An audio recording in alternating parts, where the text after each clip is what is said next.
డెబ్బై సంవత్సరాలుగా జరుగుతున్నటువంటి వనమహోత్సవంలో భాగంగా హుస్నాబాద్ మోడల్ స్కూల్లో జిల్లా కలెక్టర్ గారు, అడిషనల్ కలెక్టర్ గారు, డిఎఫ్ఓ గారు, ఇతర జిల్లా అధికారులు, స్థానిక మున్సిపల్ చైర్మన్ గారు, కౌన్సిలర్లు, ఇతర అధికారులు, ఈ పాఠశాలకు సంబంధించినటువంటి ప్రిన్సిపాల్ గారు మరియు సిబ్బంది, ఇక్కడ ఇందులో భాగస్వాములైనటువంటి విద్యార్థులందరూ కూడా 75 సంవత్సరాల వనమహోత్సవ దినోత్సవ శుభాకాంక్షలు తెలియజేస్తా ఉన్నాను. దేశవ్యాప్తంగా ప్రధానమంత్రి గారు తల్లి గారి పేరు మీద మొక్క పెట్టాలంటా ఉన్నాడు.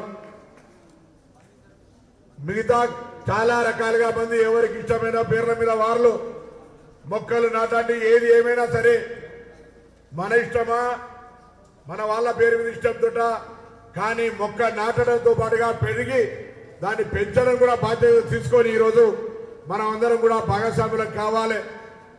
ఈరోజు మాస్కులు కట్టుకొని తిరిగే పరిస్థితి రావద్దనుకుంటే, ఆక్సిజన్ కొనుక్కొని బతకద్దనుకుంటే, మన అందరం కూడా రాబోయే తరానికి మనను క్షమించి వీళ్ళు మన సమాజంలో భవిష్యత్తు కొరకు పనిచేసిరు అని అనుకోవాలంటే మనం ఇవాళ మనకున్న తక్షణ కర్తవ్యం ఈ యొక్క వాతావరణ సమతుల్యాన్ని కాపాడుకోవాలంటే మనకు సాధ్యమైన చెట్లు పెట్టుకోవాలి, కాపాడుకోవాలనే మాట సందర్భంగా మిమ్మల్ని అందరికీ కోరుతా ఉన్నాం.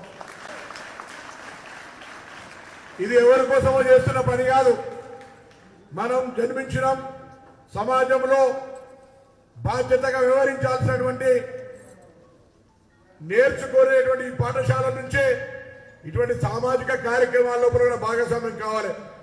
ఇంతకుముందు కలెక్టర్ గారు చెప్పినారు, మీరు గెలుస్తామా, ఓడతామా, పాస్ అవుతామా, ఫెయిల్ అవుతామా కాదు, కానీ ప్రతి దాంట్లో మన భాగస్వామ్యం ఉండాలి. మన యొక్క ప్రతిభను చూపెట్టుకోవడానికి పోటీతత్వం నెరవేర్చుకోవాలనే మానవుడి సందర్భంగా మనం చెప్తాను. నాకెందుకులే అంటే నాకెందుకులే, నాకు కూడా పని ఉంది, నేను కూడా నేర్చుకోవాలంటే నాకు కూడా పని ఉంది, నేను కూడా నేర్చుకోవాలనేటువంటి తత్వం రావాలి. ఉదాసీనత పనికిరాదు, పోరాట పటిమ కావాలి. చరిత్రలో మనం అందరికీ కూడా చదువుకుంటే పోరాట పటిమలో ఉన్నటువంటి వాళ్ళదే చరిత్ర ఉన్నది. ఉదాసీనత బతికిన చరిత్ర ఇవ్వదు లేదు. కాబట్టి దయచేసి అందరూ కూడా ఈ 75 సంవత్సరాల వన మహోత్సవ వేడుకలో పాల్గొంటున్న మీ అందరూ హుస్నాబాద్ నియోజకవర్గమే కాక సిద్దిపేట జిల్లాకి 21 లక్షల మొక్కలు నాటాలనే టార్గెట్ ను తెలంగాణ అటవీ శాఖ రాష్ట్ర ప్రభుత్వం నిర్ణయం చేసింది. రాష్ట్ర వ్యాప్తంగా 20 కోట్ల మొక్కలు పెట్టాలి. అందులో ఇక్కడ మన ప్రాంతం సిద్దిపేట జిల్లాలో హుస్నాబాద్ నియోజకవర్గం నెంబర్ 1 గా ఉండే విధంగా నేను హుస్నాబాద్ నియోజకవర్గ ప్రజలందరికీ శాసనసభ్యుడిగా, మీ బిడ్డగా, మీరు ఆశ్రయించిన పంపినటువంటి వ్యక్తిగా ప్రతి ఒక్కరూ మొక్కలు నాటాలని సందర్భంగా విజ్ఞప్తి చేస్తా ఉన్నా. ఈరోజు మరొక విశేష దినం కూడా మనకు తెలియదు.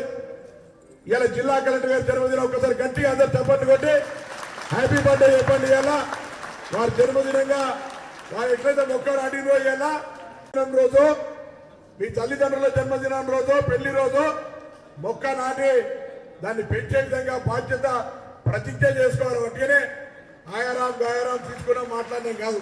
మోడల్ స్కూల్ మీది, మీరు చదువుకుంటారు. దీని తర్వాత మళ్ళొక తరం, మళ్ళీ మీ జనరేషన్ మీ చెల్లెళ్ళు తమ్ముళ్ళు వస్తారు. ఈ పాఠశాల కాపాడుకునే బాధ్యత మీదే. ఫ్యాన్లు బాగా పనిచేస్తలేవు. కారణం పిల్లలకు ఏదో పొడుగున్నాడో లేకపోతే పోకరియో ఆ ఫ్యాన్లను వంచేస్తున్నాడు. బిడ్డ ఫ్యాన్లు వంచాలనుకుంటే మీ ఇంట్లో పోయి వంచుకోండి. ఈ స్కూల్లో మాత్రం ఫ్యాన్లు గిల్లు వంచుడు, బోర్డులు వలగొట్టుడు, బాత్రూమ్లను జడగొట్టుడు చేస్తే అన్ని సీసీ కెమెరాలు పెట్టినాం. మంచిది కాదు. బాధ్యత మీదే. మళ్ళా అన్ని ఫ్యాన్లు అన్ని రిపేర్ చేయిస్తా, అంత స్కూల్ మంచిగా చేయిస్తా. దాని తర్వాత ఎవరైనా వాటిని ముట్టితే సీదా ఇంటికే. అంతేనా? రైట్. మరి ఫ్యాన్లన్నీ మనిషి ఎవరెవరిగా సార్ల కోపం వచ్చి మనిషి మేము చెప్తున్నా, మీరు మెలుస్తారో తెలియదు కానీ అన్ని ఫ్యాన్లు బంద్ చేసేస్తున్నారు. నాకంతే మీకే సరే. ఏదేమైనా మరొకసారి ఈరోజు హుస్నాబాద్ నియోజకవర్గ అభివృద్ధికి సంబంధించి హుస్నాబాద్ 3 ముక్కలైంది. 3 జిల్లా కలెక్టర్ని పిలవాల్సి వస్తుంది. వాళ్ళకు కూడా బాధే, నాకు కూడా బాధే. ఆ విధంగా ఇలా రివ్యూ పెట్టుకున్నాం. తప్పకుండా హుస్నాబాద్ నియోజకవర్గం మీ ఆశీర్వచనంతో, మీ తల్లిదండ్రుల ఆశీర్వచనంతో ఎమ్మెల్యే అయినా మంత్రి అయినాం. నియోజకవర్గాన్ని అభివృద్ధి చేస్తా. మళ్ళీ పాఠశాలకు వస్తా. నిన్ననే మహాత్మా జ్యోతిబా ఫులే హాస్టల్కి వెళ్ళినాం. రాత్రి అక్కడనే భోజనం చేసినా. మీ దగ్గర ఒక పూట వస్తా. వచ్చి మళ్ళొకసారి అందరినీ కలుసుకొని మాట్లాడతారన్నమాట. మనం చేస్తూ అందరికీ వన మహోత్సవ దినోత్సవ శుభాకాంక్షలు తెలియజేస్తూ నమస్కారం.